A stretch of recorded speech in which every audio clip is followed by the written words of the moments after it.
Hello everyone, welcome back to my channel. Can we talk about something that nobody likes to admit, but many of us secretly fear? That feeling, that creeping, almost invisible sensation that someone in the room is smiling with their mouth but not with their eyes. That the compliments are just a bit too polite. That the laughter is a little too delayed. That something about you bothers them, and you don't know why. You begin to wonder, did I say too much? Was I too honest? Too quiet? Too confident? You tell yourself you're overthinking it. But the energy doesn't lie, and deep down you sense it. You're not being liked, not really. Here's the uncomfortable truth. Sometimes people don't hate you for what you did to them. Sometimes people hate you for who you are when you're not even trying. Because human relationships aren't always rational. They're emotional, reactive, and often unspoken. In this video, we're not going to play pretend. We're going to walk straight into the messy, tender, and very real reasons people secretly resent you without ever telling you to your face. Not to shame you, not to blame them, but to see more clearly, to understand how small things, your confidence, your boundaries, your silence, can trigger wounds in others, and maybe even your own. Let's start this conversation. It might change the way you see yourself, and how others see you. Forever. Have you ever walked into a room and felt something shift, not in the air, but in the eyes of the people around you? Maybe someone's smile tightened just slightly, or their tone dipped, flat and distant. No one said anything cruel. No one made it obvious. And yet, something about the moment whispered, "You're not as welcome here as you thought." It's one of the quietest pains we experience as adults,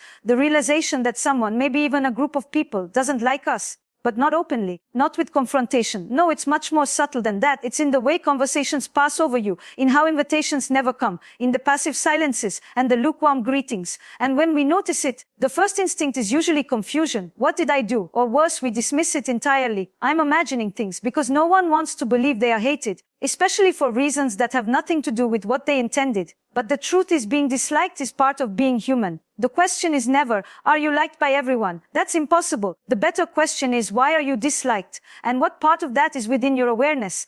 Let's start where it hurts, but also where it heals, with the first reason. Sometimes people hate you because you're unapologetically yourself. It sounds counterintuitive, doesn't it? We're told to be authentic, to be confident, to own who we are. But what no one tells you is this: when you do, it triggers the people who cannot. Your self-expression reminds them of the mask they wear. Your joy, your comfort in your skin, your ease in your own presence. It highlights the discomfort they feel in theirs. When you walk into a room without shrinking, you don't just take up space. You force others to confront how little space they allow themselves to take. And some people don't want to face that. They'd rather project that discomfort outward, onto you. You might notice it when you speak your truth calmly and someone scoffs, when you dress the way that feels right to you and someone makes a joke that cuts just a little too deep, or when you dare to have standards in a room that's made its peace with mediocrity. The people who haven't met themselves will resent the parts of you that have. And here's what's hard about this: it's not your fault, but it can feel like your burden. You don't need to dim your light for the comfort of those who've never stepped into theirs. But it's important to understand that this reaction isn't about you. It's about what you represent. And that distinction, that can bring you a lot of peace. Let's move to the second reason, one that shows up especially in romantic relationships, close friendships, and even within family dynamics. People hate you when you hold them accountable without ever raising your voice. There's something disarming about someone who can stay grounded while setting a firm boundary, who doesn't scream, who doesn't shame, who simply says, "That doesn't work for me." It's calm, it's clear, and it's incredibly triggering to the person who is used to getting away with everything. Because here's the paradox: people who manipulate, guilt trip, or emotionally withdraw expect one of two things: your silence or your submission. But when you refuse both, and instead choose stillness with clarity, it exposes their behavior, and that kind of mirror is not always welcome. You might be called cold. You might be accused of being too strict, too emotional, or even too sensitive. But what's really happening underneath is this: you've disturbed the dynamic that kept them in control. I want you to hear this carefully. Being kind and being nice are not the same thing. Kindness comes from love. Niceness often comes from fear. When you stop being nice and start being kind with boundaries, the people who benefited from your silence will try to paint you as the villain. They won't say, "I miss manipulating you."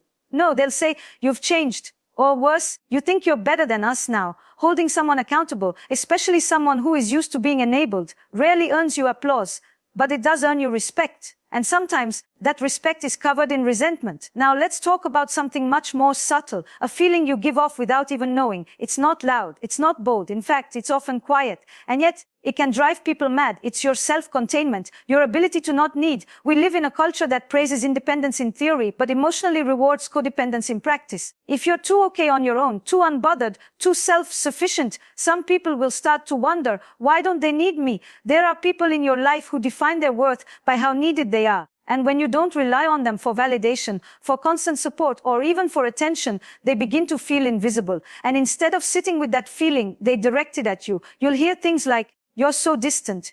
Even though you've been warm, you never share anything. Even though you have, just not in the way they prefer. You act like you don't care, even though your care just doesn't look like constant messaging or emotional dependency." Being emotionally self-sufficient is not a flaw, it's a gift, but it can make others feel irrelevant. And when people feel irrelevant, they sometimes retaliate with criticism, passive aggressiveness, or cold withdrawal, not because you hurt them, but because you didn't need to be saved by them. This is where the shame creeps in, because you begin to wonder if you're too distant, too self-involved, too emotionally closed. But ask yourself this: are you truly disconnected, or are you simply not dependent? Being able to enjoy your own company, to feel full without constant external stimulation, that's not a threat, that's emotional maturity. And yet, it makes people uncomfortable when they rely on validation to feel alive. Before we move forward, I want you to notice something. None of these reasons so far are about malice or cruelty. They are about your presence, your energy, your boundaries, your confidence, your self-respect, and how those things echo differently inside every person you meet.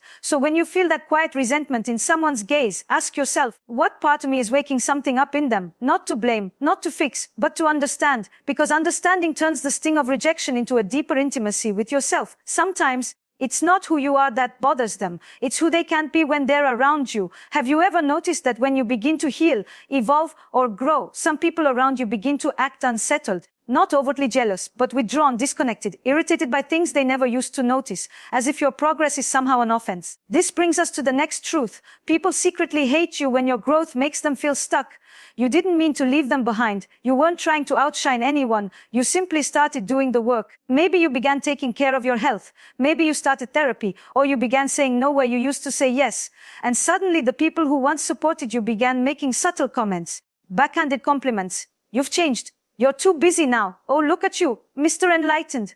What they're really saying is, I see you becoming someone I'm not ready to become. And that discomfort, it shows up as resentment. We all want those we love to grow, but we rarely talk about how painful it is when someone else's growth confronts our stagnation. Your glow forces people to look at the areas where they've chosen comfort over courage. And unless they're ready to do the same, they will look at your progress as arrogance, your joy as a threat, your inner peace as distance. The hardest part is when you find yourself minimizing your success just to be digestible. You shrink to be liked. You downplay your wins. You make yourself small so others don't feel inadequate next to your wholeness. And that is where you lose your center. You don't owe anyone an apology for becoming who you were always meant to be. But it does take compassion to understand why your transformation may unsettle those who are still sitting in fear. Let's talk about another quiet trigger: humor. Yes, even humor can be a reason someone secretly resents you. Because people hate you when you make others laugh and not them. It sounds petty, I know, but human emotions are rarely logical. When you enter a space and people light up, laugh freely, lean in, someone else notices. And if they don't feel they have that same effect, a part of them may begin to see you not as charismatic, but as competition. Especially in social groups where attention is the currency, the person who gets the most laughter becomes the one who holds the most influence. And influence, whether we admit it or not, creates a subtle hierarchy. You might not be trying to be the center of attention. Maybe humor is just how you connect. Maybe your wit comes naturally. But for someone who defines their self-worth through social validation, your presence threatens their status. Suddenly, they interrupt your stories. They correct you in public. They make small jabs, hidden behind just joking. But the tone always lands with a sting. What you thought was innocent playfulness becomes a field of subtle sabotage. And this is where self-awareness matters, because sometimes we do use humor to dominate, to mask insecurity, or to seek approval. But often, people who are simply comfortable in their own voice are misread as show-offs. People mistake self-expression for self-promotion. So how do you navigate that? You stay rooted. You speak from presence, not performance. You share from sincerity, not from the hunger to be liked. And you realize the people who are secure in themselves won't see your light as competition. They'll see it as an invitation. Now let's talk about sensitivity. This one may surprise you. People hate you when you're deeply attuned to energy, because it means they can't hide from you. When you walk into a room and notice the shift in tone, when you feel what's left unsaid, when your intuition catches the undercurrent of discomfort in someone's voice, that level of attunement can make people feel exposed, because most people want to be seen, but few want to be fully known. If you're someone who hears what wasn't said, who senses when something is off, without needing proof, it makes others uncomfortable. Not because you're wrong, but because you're too accurate. They can't pretend around you. They can't hide behind their usual performance. And so they label you as too intense, too emotional, or too sensitive. But what they're really saying is, you make me feel too naked. Your emotional intelligence becomes a mirror they didn't ask for. And not everyone is ready for that level of visibility. You might find that people start to avoid deep conversations with you. They keep things surface level. They don't have time to connect anymore because they know that in your presence, the truth starts to rise to the surface. And the truth for many is still a wound they haven't touched. So what do you do with that? You don't dull your sensitivity to be palatable, but you also don't wear it as a weapon. You lead with compassion, with curiosity. You let people have their pace. You don't need to excavate everyone's soul. Sometimes just being a safe, grounded presence is enough. But understand this, people who are hiding from themselves often lash out at the ones who see too much. And finally, there's one more reason we need to explore, one that lives deep in relational dynamics, and it's often invisible until you say no. People hate you when you stop playing your assigned role. Every relationship has unspoken contracts. You were the fixer, the emotional caretaker, the one who always listened, always made peace, always gave more than you received. And one day, you realized, this isn't love. This is exhaustion dressed up as duty. So you stopped. You said no. You didn't pick up the phone. You didn't respond with guilt. You chose your own well-being for once. And suddenly, the very people who praised your kindness turned cold. They didn't love you. They loved what you did for them. And when you stopped doing it, they treated it like betrayal. This is one of the most painful realizations, that some of the connections in your life were not rooted in love, but in utility. It's not that you became mean. You became discerning. You began asking, what about me? And that question upset the balance of a relationship that only worked when you disappeared for the other person's comfort. They don't hate you because you changed. They hate you because they can no longer control you. And that's liberation. It's painful, it's lonely, but it's necessary, because once you stop being who people expect you to be, you become who you actually are. And in that becoming, the right people will stay, the wrong ones will exit. And that's not rejection, that's alignment. You see, once you begin to break free from the roles others assigned you, whether it's the pleaser, the fixer, the quiet one, or the one who never complains, something shifts. You begin to step into your truth. You become more visible to yourself, but ironically more polarizing to others. Because when you change the dance steps in a relationship, even if it's for your own healing, the person who was benefiting from the old choreography will trip. This brings us to a deeper layer of all of this. People hate you when your presence reminds them of their past shame. You might walk into a room with nothing but warmth, peace, and a smile, but what you don't see is what your presence evokes in someone else's memory. Maybe you remind them of someone who hurt them. Maybe your energy reflects a version of themselves they left behind. Or maybe you simply reflect the person they were trying to forget they once were. It could be your ambition that brings back their regrets, your patience that stirs up their old impatience, your calm that reminds them of the chaos they used to live in, or your courage that casts a light on the parts of their life still ruled by fear. We are all mirrors. And sometimes people don't hate you. They hate the memory you accidentally awaken. You won't even know it's happening. All you'll see is a look, a shift, a sudden coldness. And your mind will try to make sense of it. What did I do wrong? But here's the thing, you didn't do anything wrong. You just entered someone else's emotional archive. And not everyone is aware of what's been buried there. That's why one of the most freeing things you can learn as an adult is this: not everything people feel about you is about you. You might just be a symbol, a chapter they don't want to reread, a reflection they never asked for. But that's not your burden to carry. Let's go even deeper. People hate you when you don't give them the reaction they're fishing for. Have you ever noticed how uncomfortable people get when you don't play along with their emotional script? Someone criticizes you, softly, sarcastically, strategically, and instead of biting back, you simply smile or go silent, and suddenly they become more aggressive. They escalate, they push harder. Why? Because they were expecting a dance, and you refuse to perform. There are people who find power in your reaction, who feel validated only when you get upset, offended, or thrown off center. It confirms that they can still pull your strings. But when you don't react, when you remain centered, it creates a gap. It confronts them with their own emptiness, with the fact that your peace isn't dependent on their behavior. That's unsettling to someone who defines themselves by the control they think they have over others. When your silence doesn't mean submission but sovereignty, when your calm doesn't signal fear but mastery, it enrages the people who crave chaos, because they don't want resolution. They want reenactment of every argument, every power play, every manipulation they've used to control others. But when you're no longer available for that game, they don't know who they are around you anymore. And so, they might label you cold, distant, arrogant. But the truth is you're just not playing anymore. You've reached a point in your emotional maturity where not every comment deserves a response. Not every provocation deserves your energy. Not every fight is worth fighting. And here's what's hard: emotional detachment can feel threatening to those who are still emotionally reactive. Because you become unpredictable. You're no longer ruled by the same triggers. You're not validating their behavior with your outrage. You're simply choosing yourself. And that, to someone addicted to attention, feels like a rejection. But you have to remember, peace is not passive. It's powerful. And not everyone is ready to be around that kind of power. Now, let's shift into the unspoken dynamics that exist in group settings, in families, workplaces, or friendships. People secretly hate you when others naturally gravitate toward you. It might not be your intention. You didn't walk into the room to be the center of attention. You didn't try to lead. You were just being yourself. But somehow people turn to you. They listen when you speak. They remember your words. They invite your input. They feel safe around you. And that makes someone else, often silently, feel replaced. Insecure people don't see admiration as inspiration. They see it as subtraction. If others are looking at you, it means they're not looking at them. And this scarcity mindset leads to silent resentment. They might not say anything. They might even pretend to be supportive. But watch for the little signs, the sideways compliments, the sudden distancing, the strategic disapproval of your choices, dressed up as advice. It's subtle, but it's real. People who measure their value through external validation will feel threatened by your natural magnetism. Not because you're trying to take anything, but because your presence reminds them that validation built on performance is fragile. And when you're rooted in authenticity, in warmth, in genuine self-trust, your connection with others doesn't require you to try. It just flows. And that, to someone still performing, feels like injustice. But don't shrink yourself to fit into someone else's illusion of fairness. You're not responsible for how your light makes others feel.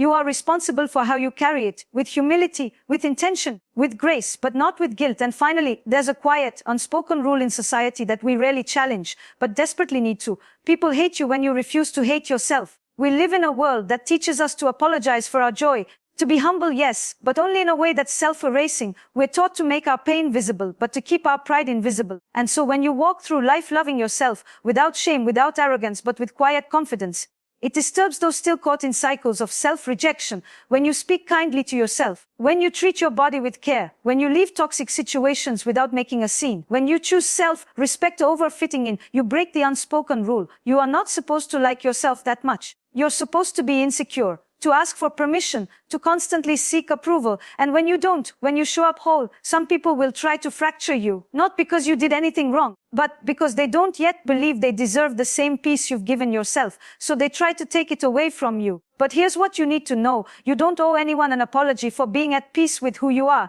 And if someone sees your self-love as arrogance, your healing as distance, your confidence as threat, let them. Their projections are not your truth. Their discomfort is not your responsibility. Your only job is to love yourself loud enough to remind others they can too. And still, even knowing all this, even understanding the psychology behind resentment, envy, and emotional projections, there's a part of you that aches. Because being disliked, even unfairly, still feels personal. You begin to question your own intentions. You reflect on old conversations, playing them back in your mind like a loop. Did I say too much? Was I too honest? Was I too me? This is the quiet grief no one talks about. The cost of becoming fully yourself. You lose people, not always loudly, often quietly, slowly, through absence, through silence, through energy that no longer flows. You lose the comfort of being liked for being agreeable. You lose the illusion that harmony means health. But in return, you gain something much more sacred: inner alignment. Because at some point in your life, you have to choose between being liked for who you're not or being disliked for who you truly are. And that choice, that brave, terrifying choice, is what unlocks your freedom. So when you begin to feel that subtle shift,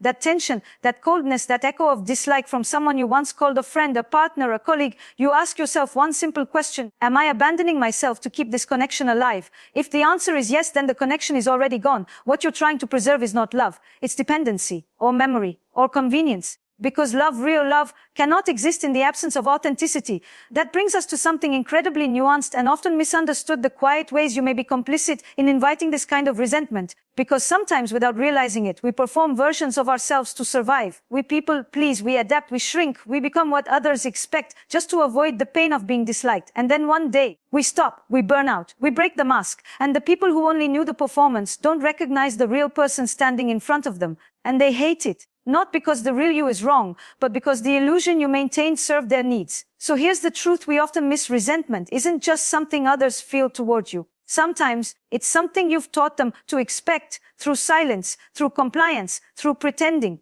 You taught them you'd always be there, that you'd never say no, that your love was unconditional, even at your own expense. And then you grew, you healed, you learned what self-worth felt like. You started saying no, not with anger, but with calm clarity. And it shattered the role they had written for you. But you don't owe anyone the performance of your suffering. You don't have to be the over-giver, the over-lover, the over-apologizer to be loved. You get to be whole. You get to be complex. You get to be honest. And if that honesty causes someone to withdraw, to dislike you, to project their pain onto you, so be it. You don't need to be everyone's favorite character in a story that was never written for you. You are allowed to outgrow the parts of yourself that were only created for survival. Let's sit with this for a moment. You're not here to be digestible. You're here to be real. And realness will always provoke, because the world has grown comfortable with the fake, with the curated, with the pleasing, performative, conflict-avoidant versions of people.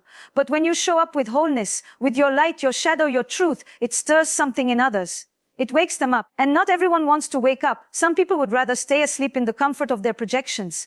And they will hate the person who dares to knock on the door of their denial. Let them. That hatred, that tension, that discomfort, it's not a punishment. It's evidence that you are finally living in alignment with your truth. And not everyone is meant to join you there. But you will find your people. The ones who don't flinch at your clarity, who don't punish your growth, who celebrate your boundaries, who don't fear your silence, who trust your heart even when your choices confuse them. They will come, but only if you first make space. And that means allowing the ones who resent your healing to exit. That's not cruelty. That's nature. Not everyone you meet is meant to walk with you forever. Some are here only for a chapter, to teach you how far you go to be liked. And then, when the lesson is complete, to show you what it feels like to no longer need their approval. You'll miss them. That's real. You'll ache for the simplicity of being liked. That's human. But you'll breathe easier. You'll sleep deeper. You'll feel honest. And that's the reward. Let's name something else here. Sometimes, the person who secretly hates you is you. That quiet self-rejection, that internalized shame, that voice that says, you're too much, you're not enough, you're the problem. You've heard it. You've believed it, you've obeyed it, and that inner self-hate radiates. It shapes the energy you bring. It determines the love you accept. It echoes in your relationships. You walk into a room already bracing for rejection. You assume people are judging you. You read every silence as dislike, every delay as disinterest, every no as proof that you're unlovable. And so the resentment you think others feel toward you is often a reflection of the war happening inside you. When you stop hating yourself, the world becomes less hostile. It's not that everyone suddenly loves you. It's that their opinions no longer define your value, because self-love isn't just a trend. It's a boundary, a declaration, a frequency. It says,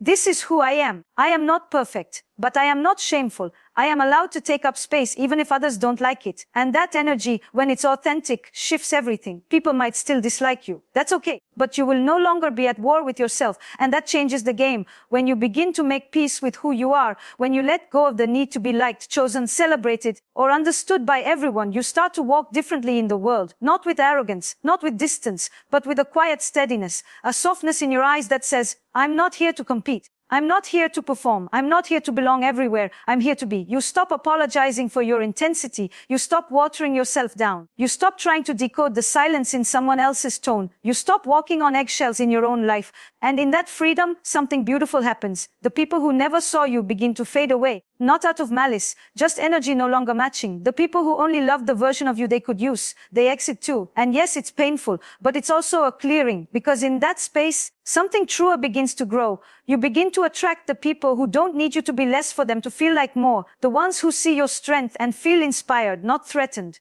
The ones who witness your boundaries and respond with respect, not rejection. The ones who find safety in your honesty, even when it's uncomfortable. You begin to realize that being misunderstood is not always a wound. Sometimes it's a filter, a way for life to show you who's truly aligned with the person you're becoming. And as that alignment deepens, so does your relationship with yourself. You begin to trust your own gut. You notice when your energy contracts, and instead of betraying yourself to please others, you listen. You pull back with grace. You hold your center. You choose peace over proving. You understand now not every connection is meant to be healed. Some are meant to be honored and then released. You stop fighting to be liked by the people who don't know how to love. You stop bending for the sake of inclusion. You stop chasing clarity from the people who prefer confusion because it keeps them safe. You realize that some people need to dislike you. It helps them feel justified in not changing. It gives them an excuse to stay small, to stay angry, to stay asleep. And you let them. Because your job is no longer to manage other people's comfort. Your job is to stay rooted in your truth, even when it makes the room uncomfortable. You begin to live from love, not fear. You speak with compassion, but also with fire. You love generously, but not at the expense of yourself. You listen, but you no longer absorb what was never yours. You become fully unapologetically yourself. And yes, it still stings sometimes. There will still be moments when you feel the coldness, the rejection, the quiet gossip, the subtle exclusions. You will still feel the ache of being misunderstood. But now, you understand where that ache leads, not to self-abandonment, but to self-honoring. You no longer take every harsh glance or dismissive word as gospel. You don't crumble when someone withdraws their approval, because you've stopped building your identity on the foundation of someone else's opinion. You know who you are. You know what you bring. You know what you need. And you no longer apologize for requiring relationships that meet you there, and that is where peace lives. So if you've ever wondered why people secretly hate you, maybe it's because you stopped betraying yourself to be liked. Maybe it's because you started healing in a system built on dysfunction. Maybe it's because your joy, your boundaries, your energy, your stillness, your humor, your growth remind others of the work they haven't done, and maybe that's okay, because you weren't born to be everyone's favorite. You were born to be free, free to love without losing yourself, free to speak without shrinking, free to shine without shame, free to walk away without guilt, free to be your full, complex, radiant self, knowing that in doing so, you will disturb the silence of some and light the way for others. So breathe, let go, and trust. You're not too much. You're not too loud. You're not too soft. You're not too real. You're exactly who you need to be for the life you are now meant to live. And the people who can hold that, they'll never ask you to dim again. They won't punish your presence. They'll meet you, not with control, but with connection, not with resentment, but with reverence, not with silent hatred, but with open-hearted love. And that, my friend, is who you were always becoming.